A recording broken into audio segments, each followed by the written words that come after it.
Good evening, sir. I'm Vince Andre Silonggakit, 20 years old, from Ormoc City, Bismarck, Tres Deltas. So, my answer to the question, sir, is that same-sex marriage in the Philippines should be discussed not as an act of charity, pity, or emotional consolation for the LGBT community, but as a question of justice, equality, and constitutional rights.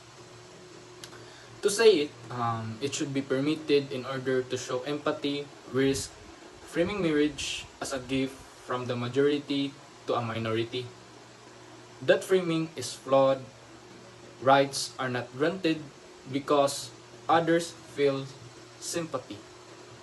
They are recognized because all citizens deserve equal dignity under the law. If heterosexual couples can access legal, financial, and social protections through marriage, then denying those same protections to the same-sex couples creates unequal treatment. Empathy can help society understand the lived realities of LGBT individuals, the discrimination, exclusion, and emotional burden they may face. In that sense, empathy is valuable because it humanizes public debate. But empathy alone is an unstable foundation for policy. Laws built only on emotion can shift with public sentiment. Laws built on principles of fairness endure. This is where the idea of toxic empathy becomes relevant. Toxic empathy occurs when emotional concern overrides reason, critical thinking, or long-term societal balance. It can lead to decisions based solely on feelings without examining legal frameworks, cultural context, or broader consequences.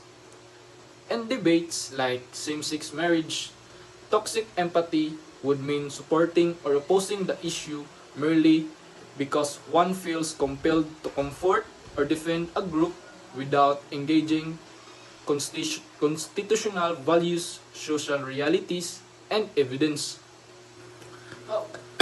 However, rejecting, rejecting toxic empathy does not mean rejecting empathy itself. The goal is disciplined empathy, compassion guided by reason.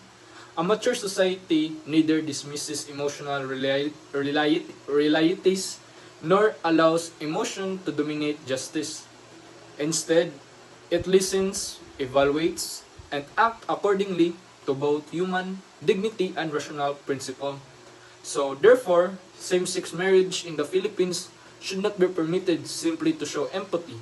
It should be considered because equal rights demand serious legal recognition of all citizens, regardless of sexual orientation. The real issue is not emotional validation. It is whether the state can justify denying one group a civil institution available to another.